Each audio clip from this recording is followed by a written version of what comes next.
I don't know. We've seen a lot of top seeds lose early in this tournament. How might you explain that? I know it's just your case. No idea about other guys. I just played a very not good match, and I lost. So that's all I can say about me. About others, I have no idea.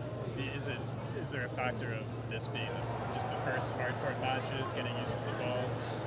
Maybe, but that's not an excuse. I mean, just if I want to win matches, I need to play better than what I did today. So it's really disappointing. But again, the match is over, so nothing I can do right now.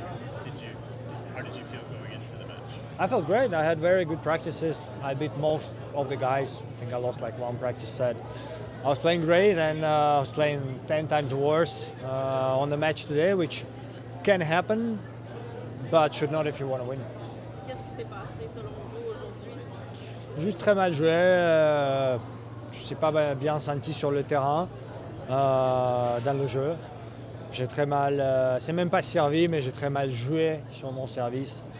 Derrière mon service, j'ai pas assez bien joué pour gagner un match de tennis, quoi. Vous l'avez répondu en anglais, Daniil, mais est-ce qu'il y a une conclusion à tirer du fait qu'il y a plusieurs joueurs bien classés qui ont perdu dans les derniers jours ici à Montréal? Je ne peux pas parler pour les autres. Moi, il n'y a pas une raison claire. C'est juste que j'ai très très mal joué et c'est pour ça que j'ai perdu. Donc voilà ce que j'ai à dire. Quand vous êtes arrivé à Montréal, vous me disiez que vous étiez confiant, vous étiez bien. Est-ce que vous êtes capable de mettre la main sur l'élément peut-être qui a fait défaut ce soir? J'espère. Il y a un peu de temps avant Cincinnati. C'est ça la beauté de tennis, c'est que tout peut changer en une semaine. La seule chose que je peux faire, c'est de mettre toutes les chances sur mon côté pour la prochaine tournoi. Comment Félix, vous qualifiez, comment le challenge de passer sur la nouvelle surface? Je suis conscient que c'est pas votre première fois, mais c'est quoi le challenge quand on arrive sur le dur? Bon, dans un côté, c'est jamais facile, mais pour moi, c'est beaucoup plus dur de changer pour gazon ou pour terre battue. Sur dur, je sais comment je veux jouer, je sais comment je peux jouer. Donc, d'habitude, c'est un peu plus facile. Donc, je ne pense pas que ça a un lien sur ça. Donc, voilà, pour moi, pour revenir sur dur, d'habitude, il n'y a pas trop de challenges. Mais globalement, pour un joueur, ça représente quoi? Ouais, ça peut être des challenges physiquement. Et si quelqu'un n'aime pas le dur, ça va être plus dur pour lui de jouer.